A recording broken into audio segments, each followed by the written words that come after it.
the LG G5 plants a new flag in the company's flagship phone series, with a metal design, side-mounted buttons and a brand new always-on display. Just don't look for the flashiest device or some of the best features from the LG V10. 4. A full metal design. Wide-angle rear camera. Neat always-on display. Against uninspiring look. No more app drawer. Always on screen is a battery drain. The LG G5 is a massive change from the manufacturer. Gone is the confusing leather in favor of a full metal body, yet keeps fan favorite features like a removable battery and microSD card. That's a big deal because Samsung disappointed a vocal minority a year ago when it ditched its swappable battery and expandable storage hallmarks in the Galaxy S6.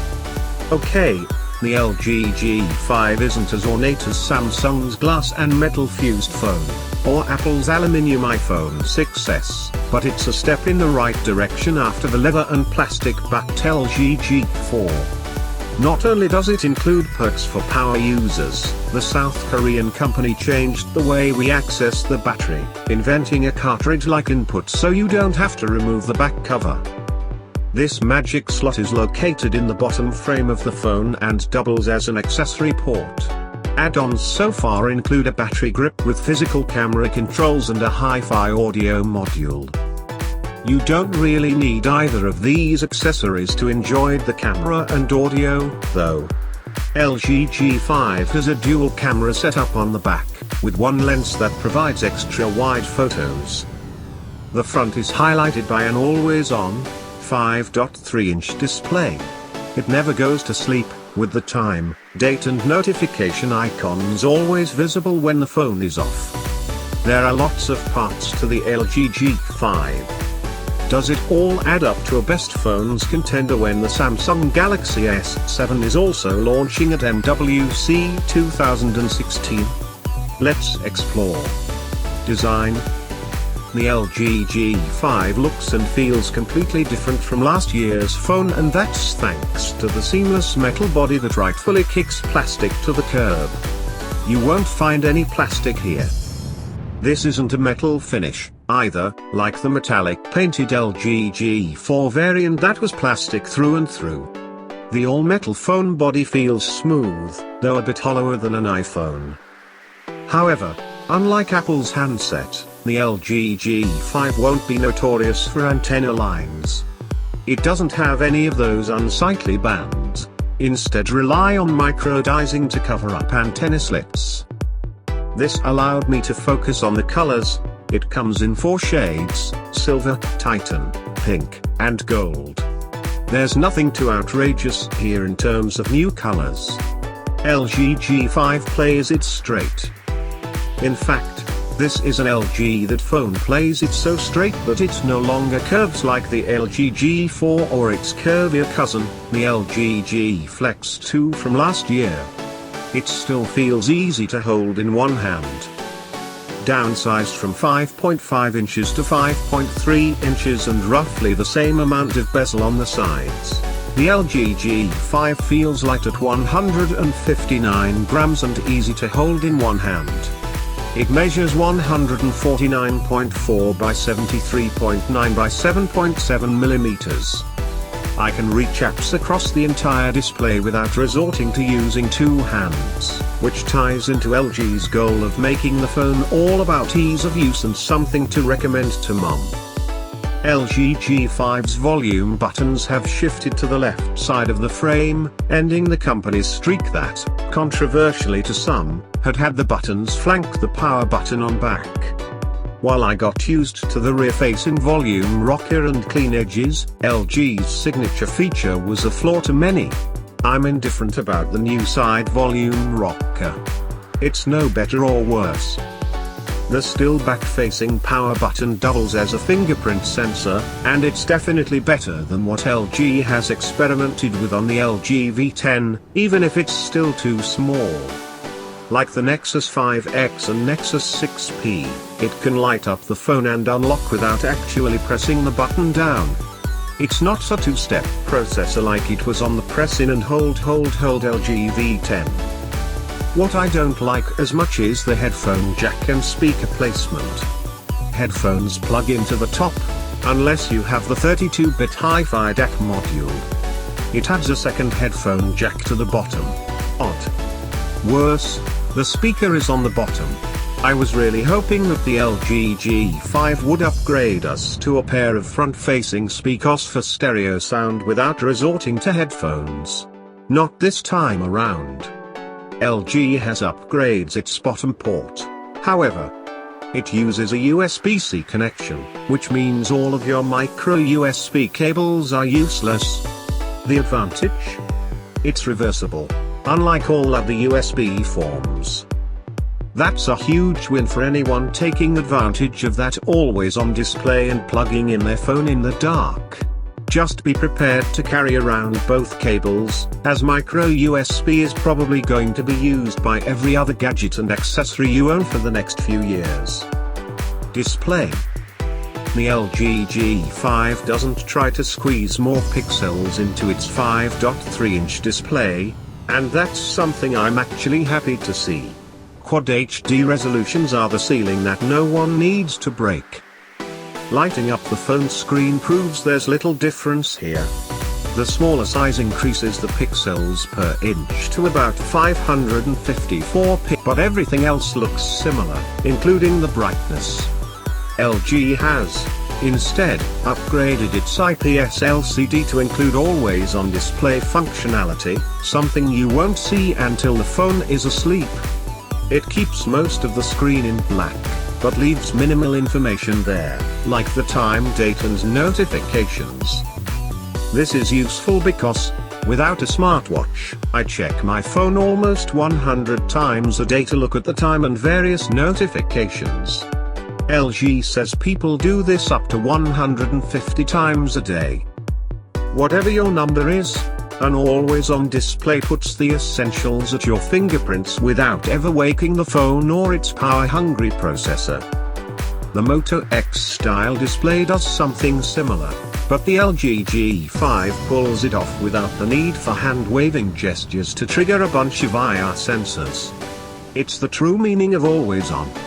LG says the battery only drains an extra 0.8% an hour with its new second screen, and that seems like a great trade-off at first blush.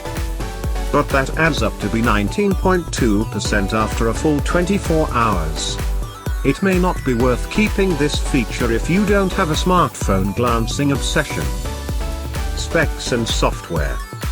The LG G5 specs have a shot at keeping up with the Samsung Galaxy S7 thanks to the fact that it uses Qualcomm's latest processor and 4GB RAM, a must-have for flagship handsets in 2016.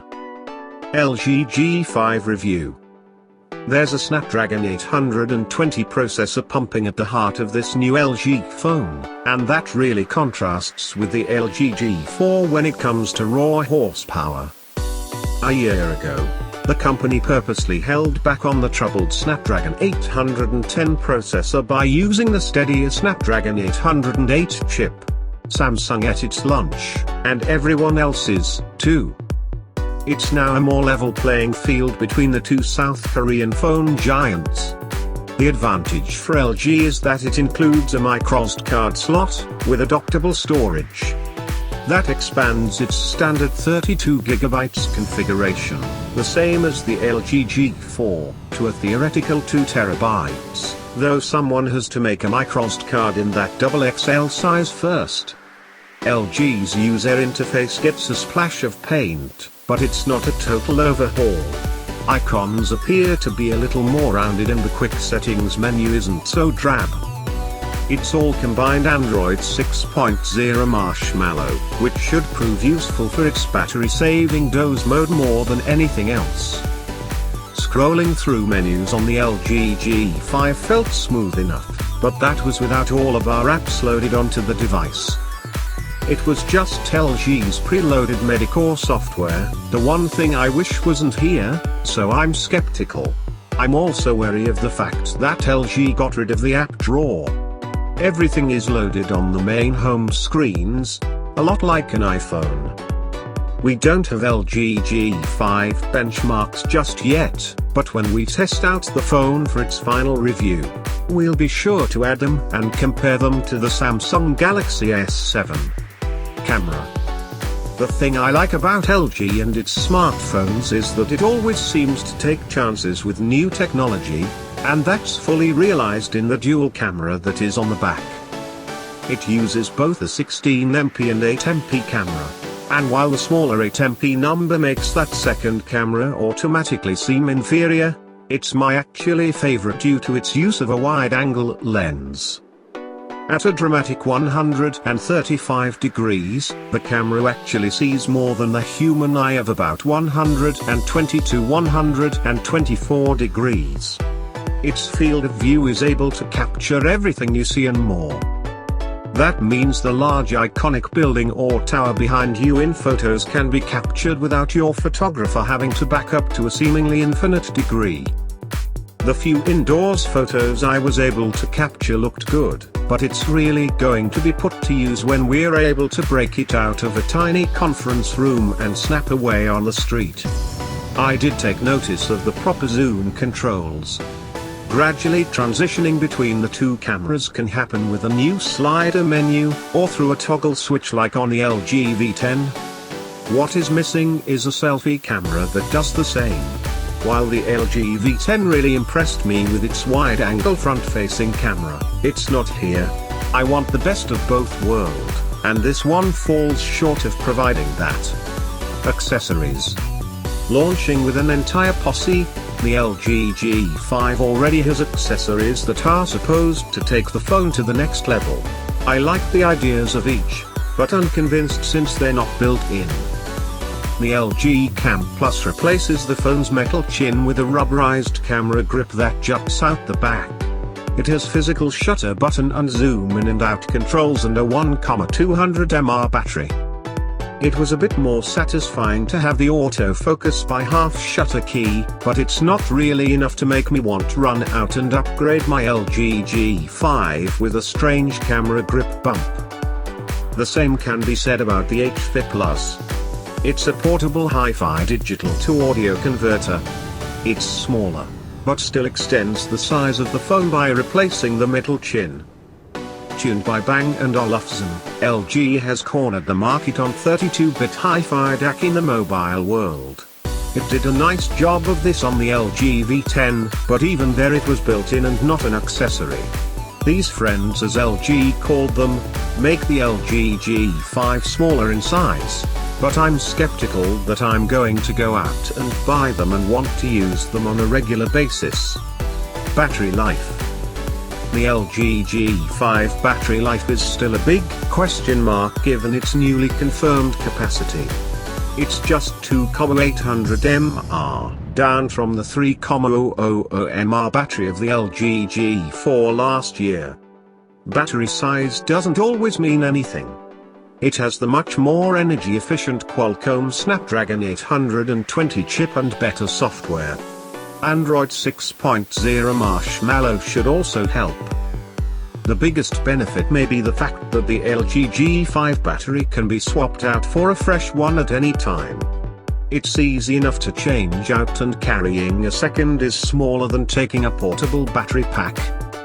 We'll be sure to run extensive battery tests on the LG G5 and take note of how it performs while not using it to see if doze mode has an impact on this handset. Early verdict.